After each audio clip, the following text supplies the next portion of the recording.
Jaden Miller had just one shot to change his life. Wearing his only suit frayed at the shoulders and slightly too small, he stepped into the pouring rain of a chaotic Chicago morning. In his hands, he clutched a folder holding his carefully printed resume. Today could be the turning point, a job interview that might finally pull him out of months of rejection, odd jobs, and hopeless nights. He was cutting it close, but had just enough time to cross the street and reach the towering office building ahead. He had borrowed bus fare to get there. He had skipped breakfast. Oh, yes.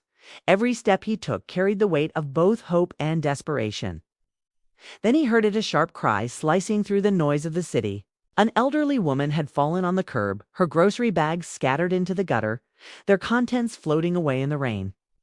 Dozens of people walked past her, umbrellas tilted to shield themselves from the storm, eyes turned away. No one stopped.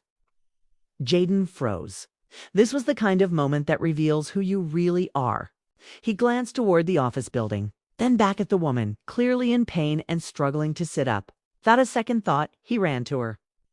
He slipped his resume folder under a nearby awning, knelt beside her in the rain, and shielded her with his own body. Her wrist was injured, and she winced. "I think I need help," she said. "But don't you have somewhere to be?"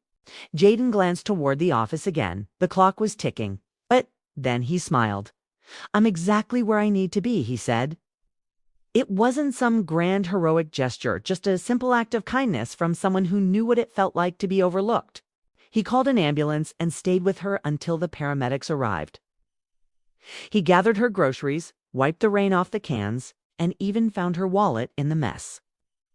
By the time she was safely loaded into the ambulance, his suit was drenched. It was almost 9 a.m.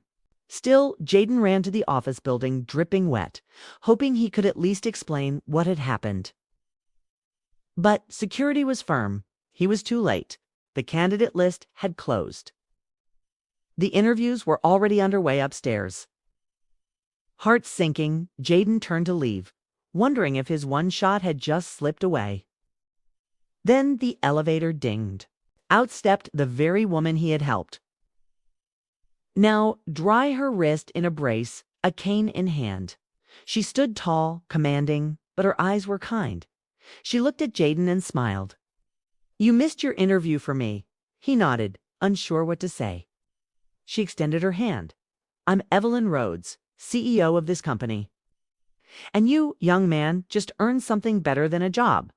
You earned my respect." Jaden stood there soaked, speechless, stunned.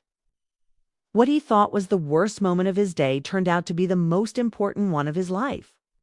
Because sometimes the real interviews aren't on the schedule, and the people who truly matter. They see your heart,